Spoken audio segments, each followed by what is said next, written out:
is at providing cooling benefits in urban areas in Adelaide during a heat wave last year. And he found that urban vegetation actually lowered the land surface temperature by as much as 6 degrees compared to non-vegetated areas during the heat wave. And this cooling effect was provided mainly by trees and a bit less by herbs and grasses. And it's really interesting to note that a lot of this tree canopy cover was actually found in residential plots, meaning that they can be quite an untapped opportunity for urban heat management in the future. Next slide.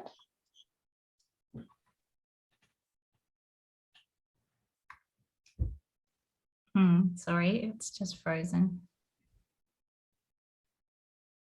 Maybe exit out of it. Yeah, I'll stop sharing and I'll share again. Apologies, everyone.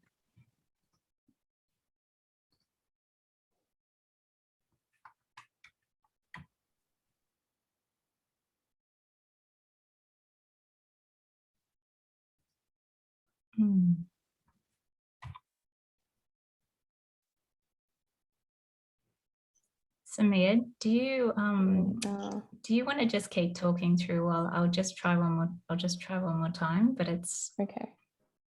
Well, you should be able to share screen, Samir. Oh, can I?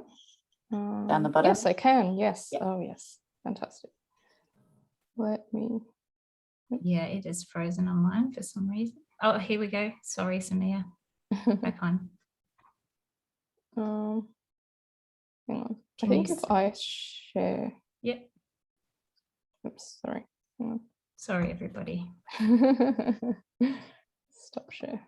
If I just share screen, Rachel. Yeah, that would be easier for you. Yeah. Where is it?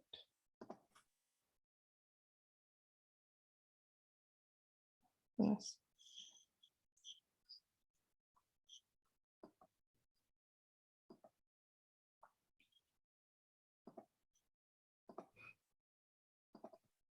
Yep. Can everyone see that? Yes. Yeah. Okay. Sorry about that, guys. We're just having a few technical issues, but I think we should be back on track. Okay. So how does urban vegetation actually provide cooling benefits?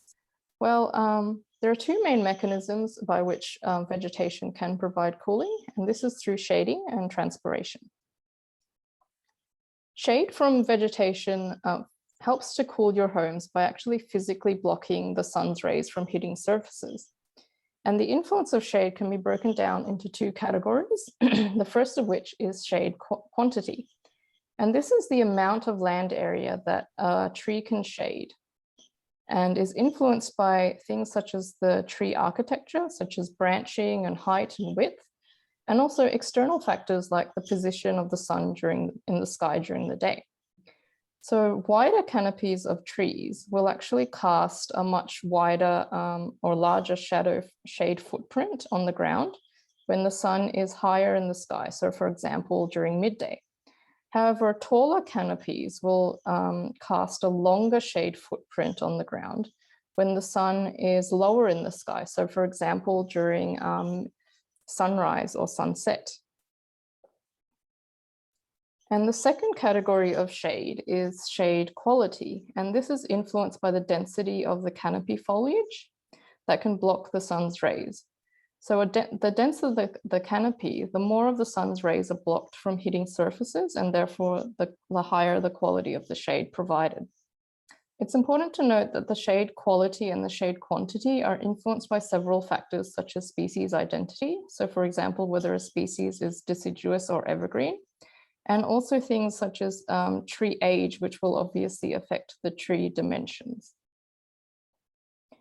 And in addition to shade, vegetation can provide cooling benefits through a process called transpiration.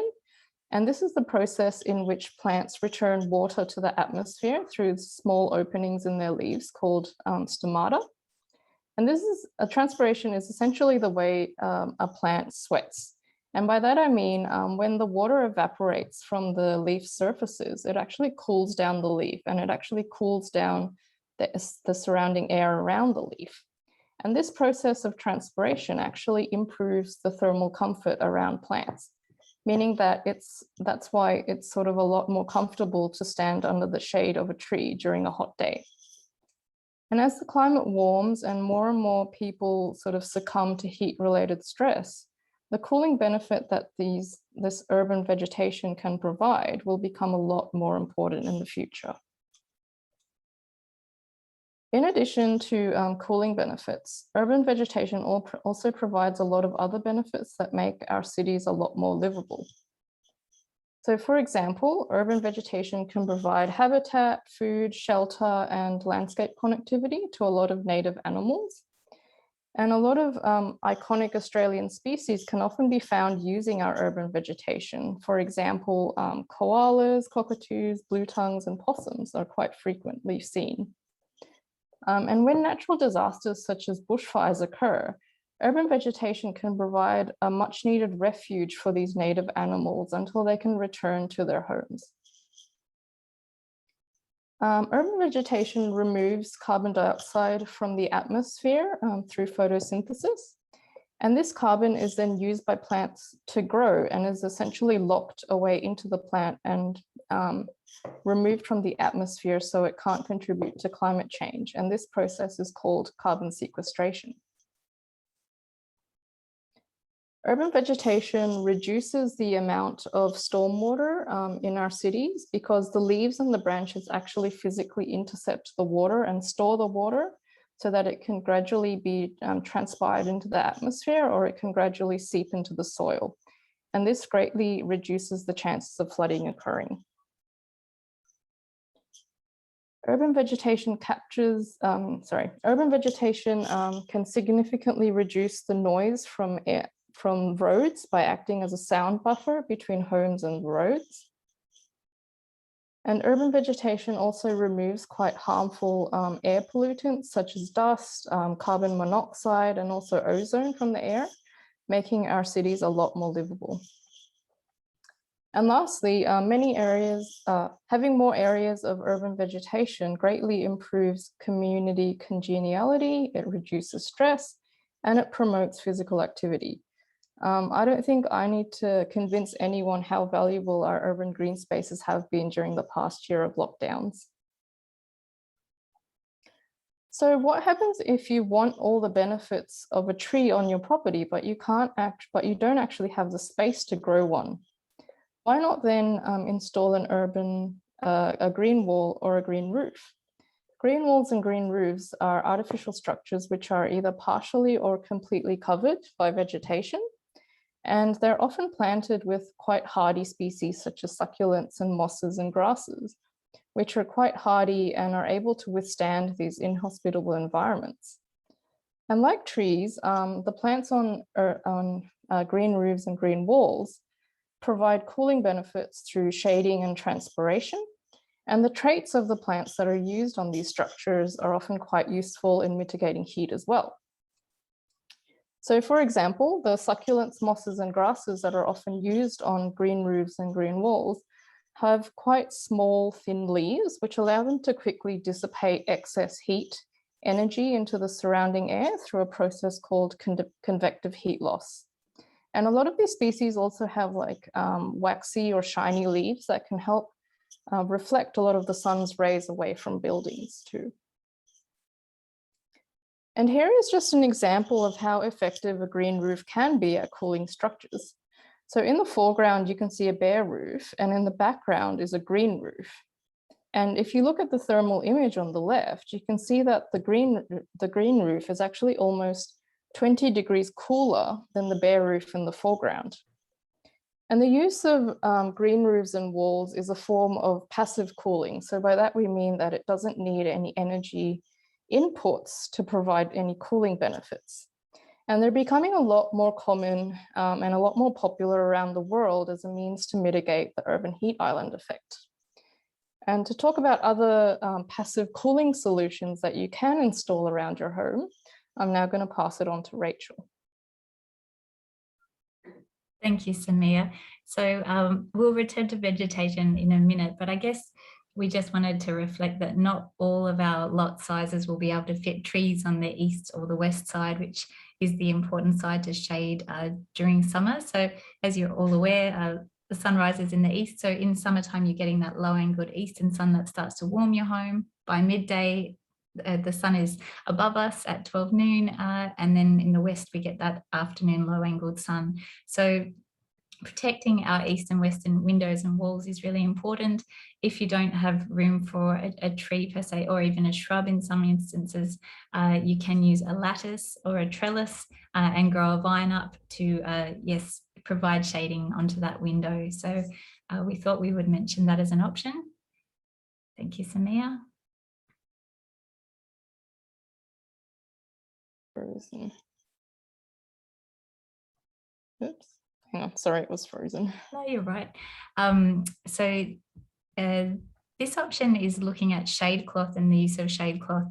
It's a very affordable solution for people. Most of our heat, up to 90%, can come in through our glazing. So the image on the right just shows the use of the shade cloth, providing really good shade for those windows. You can remove it during winter again if you want to use it on your northern side to let the winter sunshine in. So we also, yeah, that's another option. And the image on the left, that's using a pergola with shade cloth on top and a deciduous vine as well. And you can see the benefit of that shade on that glass door and also the patio area. It's really keeping shade with a combination of vegetation and structure. So sometimes we might, in our local government areas, have two-story dwellings that the tree might take a while to grow. So the image on the right is using a pergola with the vertical shading to shade that glass again. The image on the left, I think these are really useful external shading structures. You can shade that afternoon sun, but you can also, you can often slide them across and also access the view during times where the sun isn't beaming through. Thanks, Samia. So the other option for shading is horizontal shading. So this can be fixed, so meaning permanent. So the image on the right, you've got fixed shading as part of that modern architectural design. And I think that looks really interesting. And you can see the shadow that it's creating on those windows there, which is really wonderful. And the image in the center is the same kind of fixed system, and you could potentially grow some vines or a plant on that as well. And then the adjustable awnings, like the horizontal adjustable awning that you're probably very familiar with. Also, you can have roller shutters. There's many, many options. I just thought I'd show you a couple here today. Thank you, Samia. And other important considerations for your home, our study really did show that skylights let a lot of heat in. They're very effective for letting natural light in, and they're wonderful, but they've really improved over the years, and you can get a high performance glazing on your skylight, like a double glazing. And this little window energy rating scheme also applies to skylights. So you can, it rates the performance of skylights, and you can get one with maximum performance, so you keep that heat out in summer. You can also get a ventilated skylight to let the heat out at the end of the day, so that in the nighttime you can open that up and release the heat. And they're super fancy. You can get solar powered ones that close in the rain and everything, so they're quite amazing now. Also, you might look to, as well as shading from trees, you might also want to upgrade your glass on the western side, for example, with a low solar gain, low emissivity glass. And again, this window energy rating scheme is really useful for that. Light coloured roofs and walls are super important. I know that we have, for some reason, everyone really likes the colour of a dark roof, but as the climate warms, we really need to be moving towards lighter colours that are reflected, that reflect the sun and the heat gain there. Insulation, hopefully those in existing homes that you do already have insulation, it's really important part of keeping heat out in summer and also keeping warmth in winter. And you can upgrade your insulation, I think every 15 to 20 years, just check it and upgrade that. That's important. The last thing is very simple. These are all very simple things, but ceiling fans and openable windows, they're really important to keep that ventilation and that natural airflow through, which cools us down, just like the plant was cooled down that Samia talked about earlier. It cools us down as we sweat. So yeah, those things came out of our research. Thank you, Samia. So back to planting. not all of us have a lot that we can plant in a 360 degrees around. We might not have enough soil for a large tree, or we might not have enough space. Some of our local government areas are quite dense. However, ideally you would plant, it's called a solar arc. So you would plant on the east and west and south side evergreen trees, so that are like native trees that are there all year round. You might put smaller shrubs depending on the layout of the house. But the idea of this is that in the north you would use deciduous trees. So that means that in summertime they will keep your home shaded, or you might use a deciduous vine to shade that pergola as we saw before. But then in wintertime, those plants on the north will drop their leaves, and you'll get the benefit of that winter sun coming into your living areas to warm your home and reduce your energy bills in winter. So yeah, that principle I think still applies depending on the lot size. Thank you, Samir. I'll pass back over to you. Thanks, Rachel. So in order to continue to reap the benefits that urban vegetation provide to us, it's important that what we plant now will actually be able to survive the future projected climate change. Following the devastating heat waves that we experienced in the early summer last year, my colleagues and I conducted a survey of 5,500 street trees in Western Sydney and found that almost 10% of these trees experienced some sort of canopy damage following these heat wave conditions. And if the climate continues to worsen and the heat waves become more intense and more frequent, it's likely that these trees will continually be damaged and therefore suffer increased amounts of damage and may not actually be able to survive and recover. So how do you know if a species is actually climate ready for your area? So I've been fortunate enough to be part of the Which Plant Where project, which has been a culmination of 5 years of research looking into horticultural species in Australia that will be able to survive our conditions now and also into the future, into 2050 and 2070 as well. We're about to launch the interactive tool, hopefully by the end of this year, in which users can search through location, so through your postcode, and can also search specific species that they might have in mind and look at their climate ready status on the online tool. And it will also display other information on the species, such as useful traits such as drought tolerance, heat tolerance, coastal tolerance, and frost tolerance as well. So we had a look to see what species will be climate ready for the Eastern Suburbs going into the future. And this is just a few examples of what we found. So first up, we have heath-leafed banksia. It's a fast-growing shrub to small tree. It naturally occurs in the Sydney region, and it's quite drought and coast tolerant, and it's an excellent food source for native species. Scrub sheoak is also another large shrub to small tree. It has excellent drought and coastal tolerance as well, and it's actually quite a good plant to use as a windbreak. And the seed pods are a good food source for native parrots, and the tree itself actually provides a good habitat for small birds to nest in. Lily pillies are fast-growing shrubs that are native to the east coast of Australia, and they produce quite distinctive pink new growth. The fruits, although they're quite a bit tart, can actually often be used to make a jam. Coastal rosemary is native to New South Wales, and like the name suggests, it has quite a high coastal tolerance. It's a fast-growing shrub, and it's often quite popularly used as a hedge or a topiary species.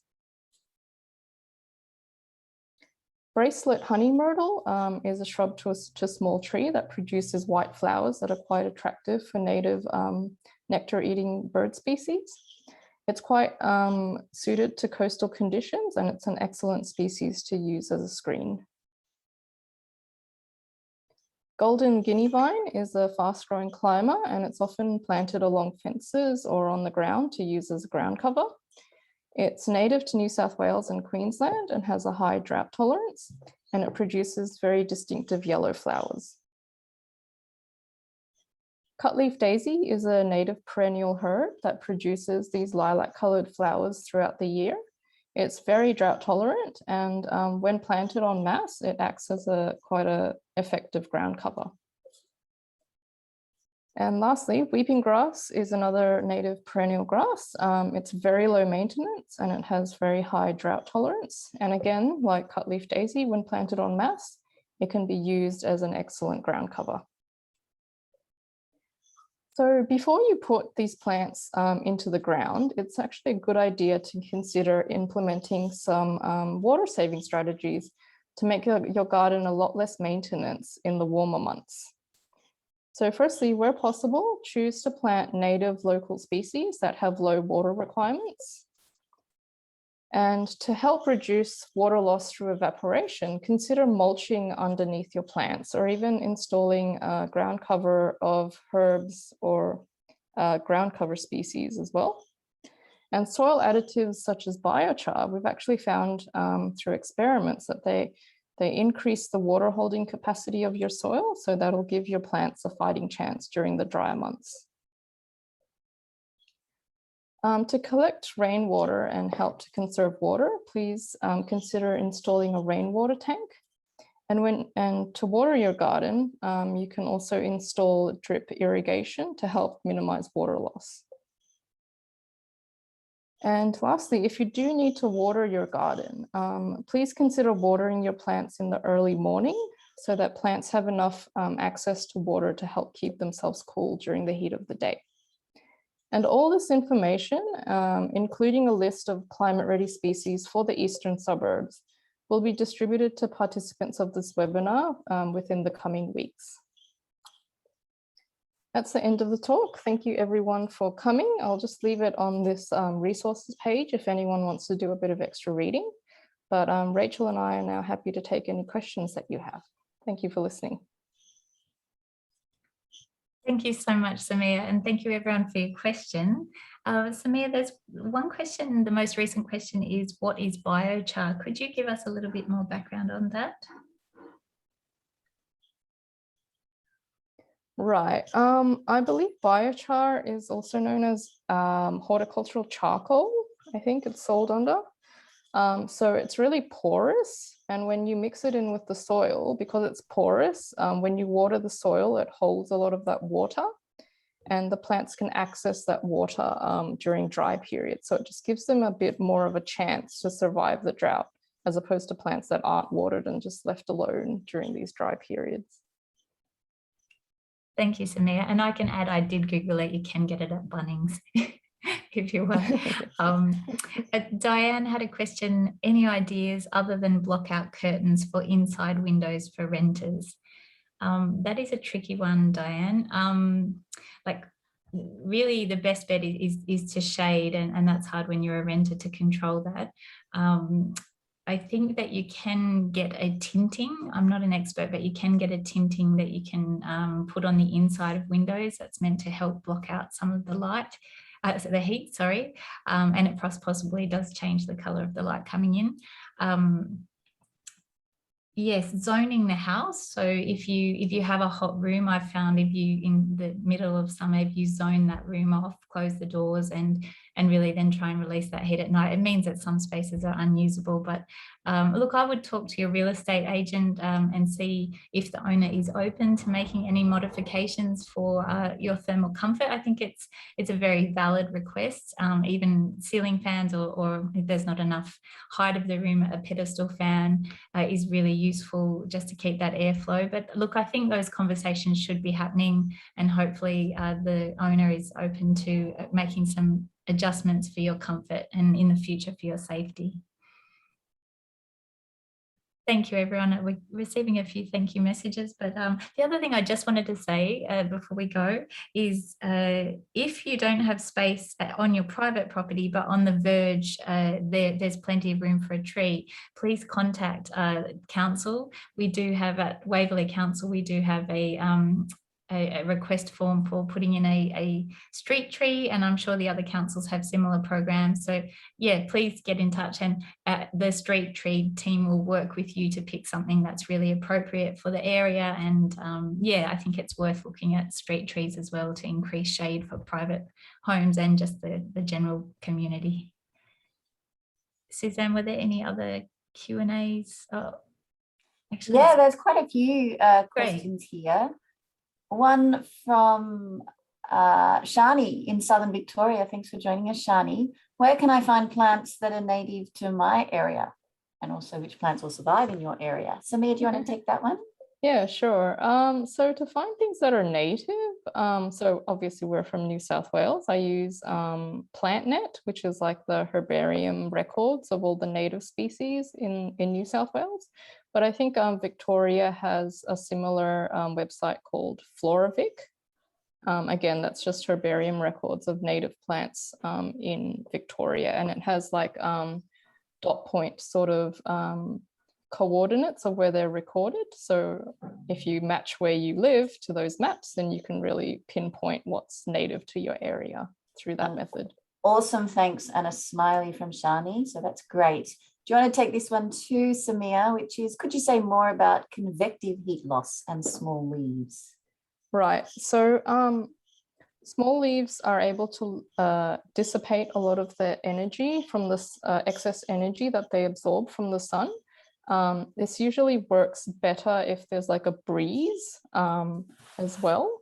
And if there's a breeze blowing, then you'll lose a lot more heat through convective heat loss.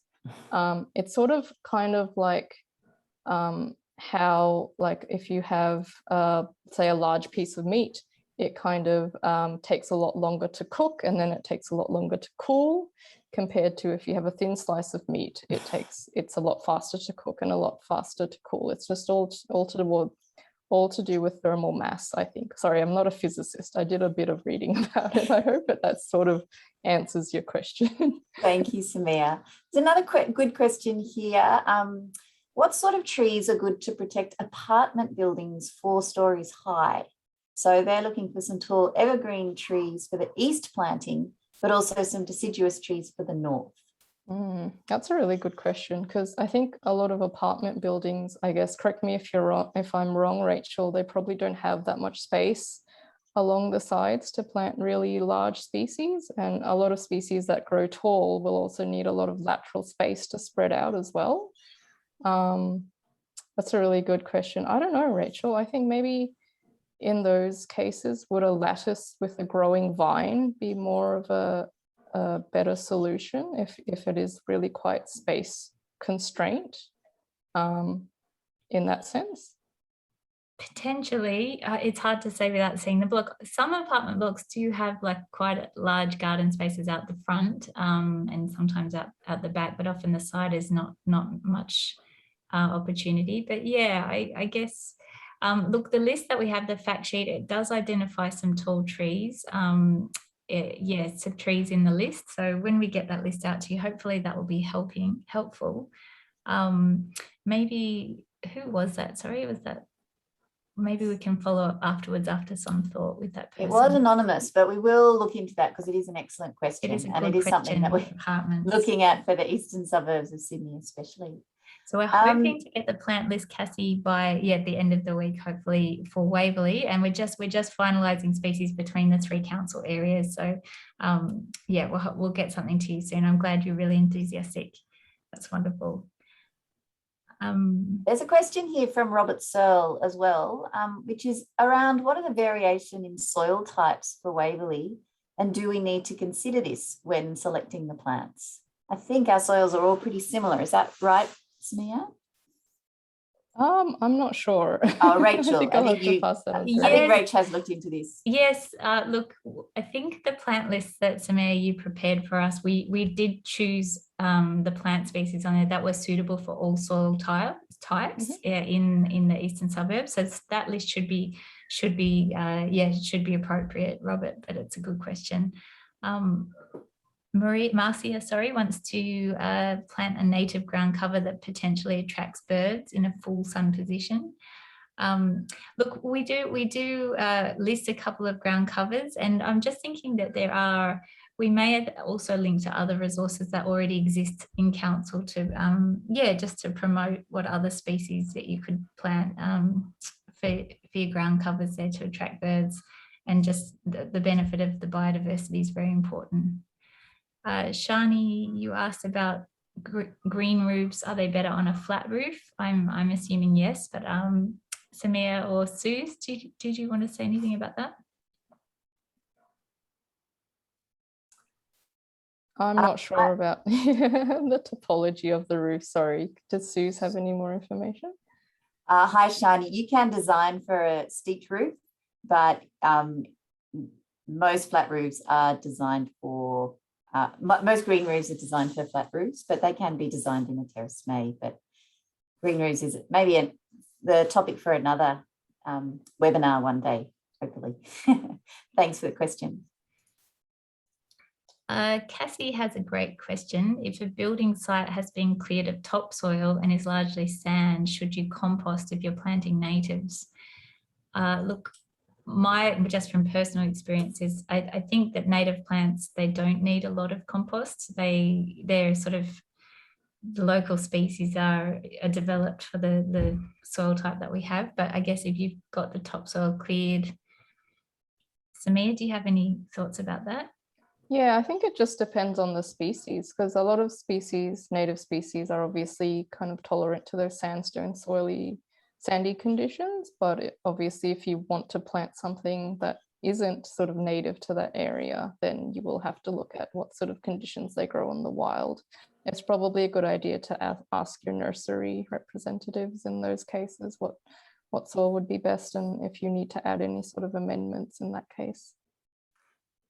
I'm just going to jump in. We've had Vicky Batchelor from Waverley Council, who runs our Living Connections program, which is about creating habitat gardens on private property, has just popped in with some suggestions for a native ground cover that can help to support native birds and animals.